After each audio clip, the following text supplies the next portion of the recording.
Does gear matter? It's a good question.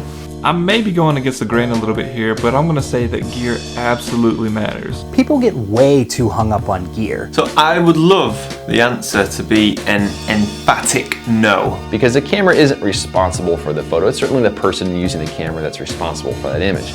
Gear matters in photography, but only up to a certain point. I think, honestly, it really depends on the look that you're going for. Gear matters, just don't expect it to replace a solid foundation in photography.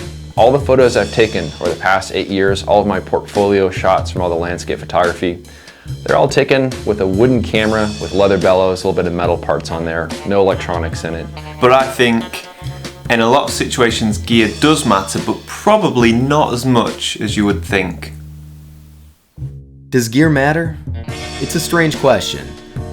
On the one hand, it's incredibly easy to answer. Without getting too sort of inside baseball here, when I write one of these, when I sit down to write a script and record, I try to ask myself a question that doesn't have an easy yes or no answer. What makes a photographer? What makes a landscape photo good? Why does anyone still shoot film?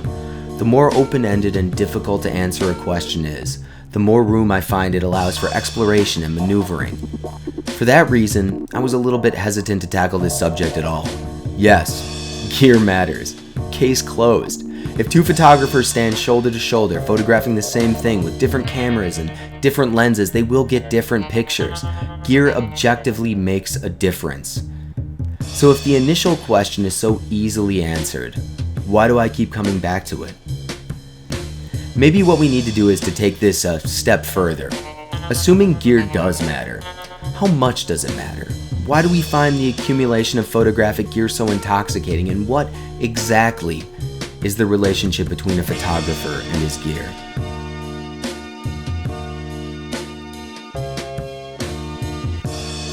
It might be oversimplifying things a little bit, but I think that the impact of photographic gear on images is best broken down into two categories: quality and look.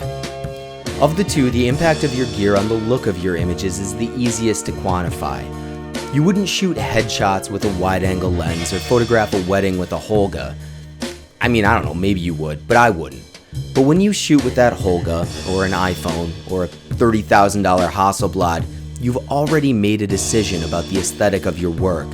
Sure, the Hasselblad has more flexibility in this regard, but the tool you use will in some way dictate the final product 10 out of 10 times. This isn't to say that the skill of the photographer plays no role in the image, but to suggest that a photographer's skill isn't filtered, at least a little bit, through the prism of the gear he uses would be silly. A photograph taken with a pinhole camera does not look like an iPhone photo. The gear matters. The question of quality is a little bit more vague. The first digital camera I ever bought was a Canon T2i with the 50mm 1.8 lens. I was immediately blown away by the look of the images and the way the cheap plastic lens separated the subject from the background. This here is the actual first photograph I took with that camera. Shocking subject matter, I know. Eventually I bought Canon's 85mm 1.8 lens and started taking portraits. At the time, I thought they looked great, and now, in 2017, well, I still think they look pretty good. Not bad at all. The thing is, though, if you were to go on DxOMark and look at that camera and that lens, you'd learn that apparently they are garbage.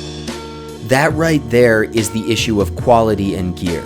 I don't believe for a second that any outside observer would look at those photos and draw the same conclusions as DxOMark, but that score still has an influence on me. It still makes me second guess. Of course, when discussing quality, it's important to keep in mind end goal. Are you taking photos to post them on Facebook, or are you creating huge art installations? Are you earning a living with them, or is it a casual hobby?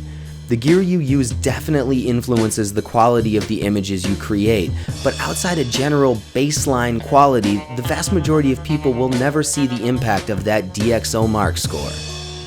In photography, and more specifically in the YouTube photography community, gear is everything.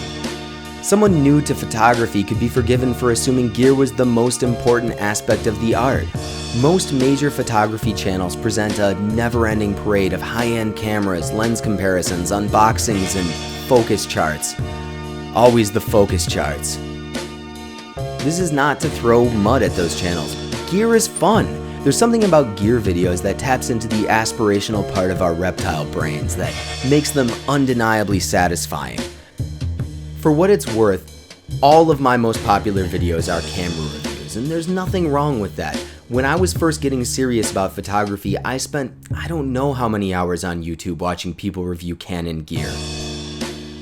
The thing is, I eventually got rid of that T2i and upgraded to a full-frame body with L-glass. And I'm a little bit ashamed to admit that every once in a while I find myself looking at Canon's DxO Mark scores and thinking, maybe I ought to switch to Nikon.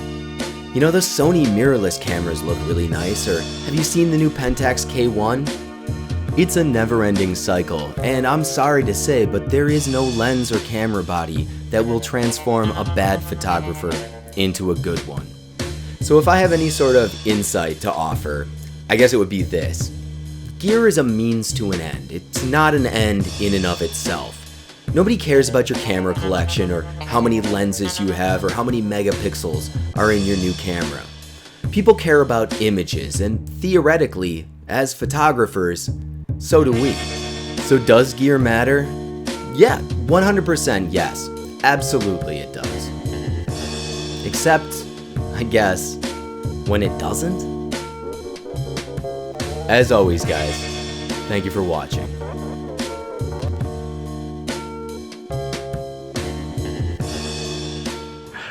What's going on, guys? So this video was actually a lot harder to put together than I anticipated at all, but it's done. It's up there, and I hope you enjoyed it at least a little bit. I want to send a tremendous thank you out to all the really talented photographers who contributed to it. So in order of appearance, that's going to be Thomas Heaton, Chris Bartolucci, Alan Brock, Dan Bowman, and of course Ben Horn. Thank you guys so much.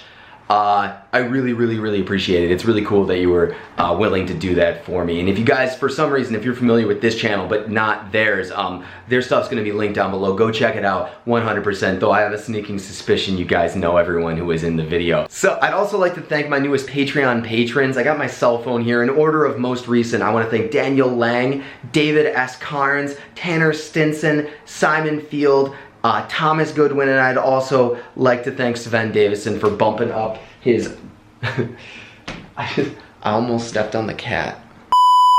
I also like to thank Sven Davison for bumping up his donation. Thank you guys so much. You really do make these work. So does gear matter? I know what I think. I think I made it pretty clear in the video, though I didn't touch on everything I wanted to. If you guys have thoughts on it, please let me know in the comments. I'm really interested to hear what people have to say about this topic, because it is a little different and a little bit more contentious than some of the topics I've tackled in the past. Outside that, look for new content coming next week. Really excited for some of the stuff I have coming. If you have suggestions, you have things you'd like to see, by all means, let me know. See you soon, guys. Thank you.